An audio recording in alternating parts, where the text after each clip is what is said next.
दोस्तों नमस्कार, मैं हूं राजकुमार सिंह। अलग देश के रूप में अस्तित्व में आने के बाद से ही भारत को अस्थिर और विभाजित करने की साजिशें रच रहे पाकिस्तान पर ही अब एक और विभाजन का खतरा मंडराने लगा है।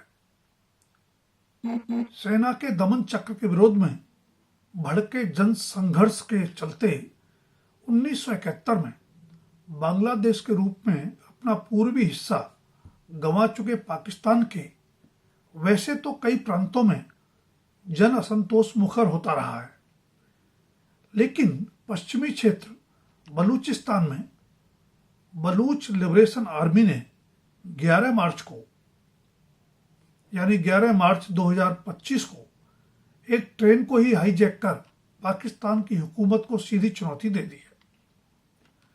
क्वेटा से पेशावर जा रही जाफर एक्सप्रेस को हाईजैक करने के दौरान हुए संघर्ष में पाकिस्तान के दर्जन भर सुरक्षाकर्मी भी मारे गए।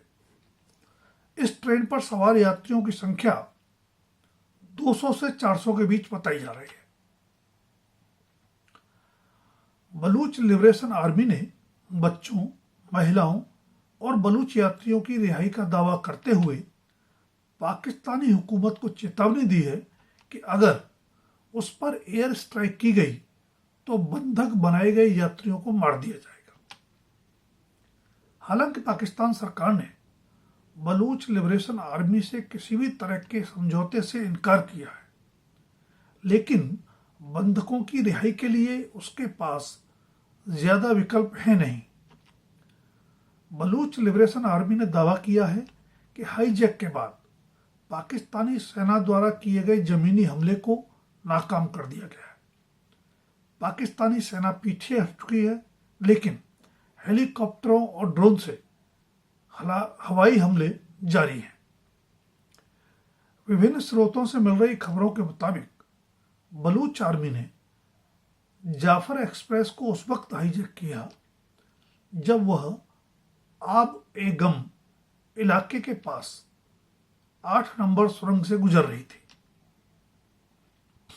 तभी बलूच उग्रवादियों ने सुरंग का रेलवे ट्रैक उड़ा दिया, जिससे ट्रेन पटरी से उतर गई और फिर लगभग आधा दर्जन हथियारबंद लोगों ने ट्रेन पर गोलीबारी शुरू कर दी, जिससे यात्रियों में दहशत फैल गई। बलूच लिबरेशन आर्मी ने इस हमले और हाईजैक की जिम्मेदारी भी ले ली है।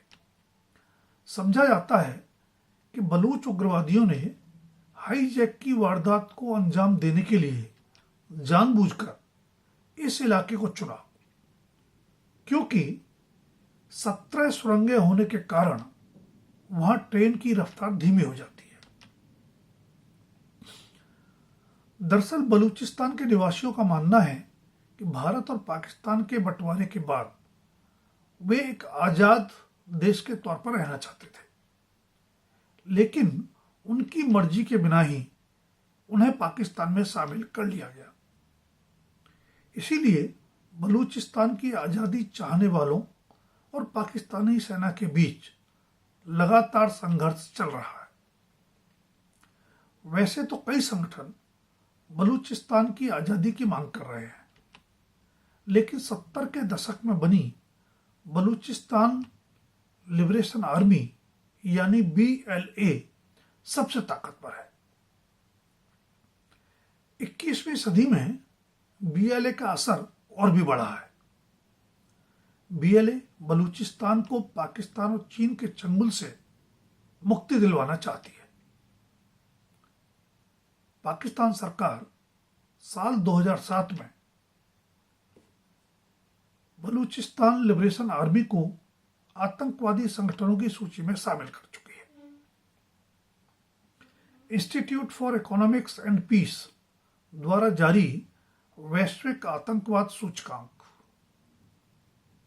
ग्लोबल टेररिज्म इंडेक्स रिपोर्ट 2025 में पाकिस्तान को दुनिया का दूसरा सबसे ज्यादा आतंकवाद प्रभावित देश बताया गया है। पाकिस्तान का खैबर पख्तूनख्वा और बलूचिस्तान सबसे ज्यादा आतंकवाद प्रभावित इलाके हैं।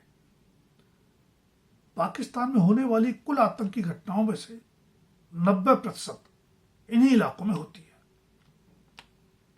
दोस्तों, एक पूरी ट्रेन को ही हाईजैक कर लेना सुनने पढ़ने में अजीब लग सकता है, लेकिन यह अपनी तरह की पहली घटना नहीं है। दरअसल भारत में भी ट्रेन हाईजैक की घटनाएं हो चुकी हैं। साल 2013 में 6 फरवरी को मुंबई हावड़ा मुख्य रेल मार्ग पर सिरसा गेट से कुमारी के बीच लगभग 13 किलोमीटर तक जनशताब्दी ट्रेन को हाईजैक कर लिया गया था। उस हाईजैक के लिए 6 दोषियों को उम्र कैद की सजा सुनाई गई थी। वह मामला जयचंद अपहरण कांड से जुड़ा था। दरअसल 2001 में व्यापारी जयचंद वैद्य का अपहरण हुआ था। जयचंद वैद्य को 44 दिनों तक बंधक बनाकर रखा गया। उस अपहरण मामले में पुलिस ने उपेंद्र सिंह उर्फ कबरा को मुख्य आरोपी बनाया था, जो जेल तोड़कर फरार हो गया।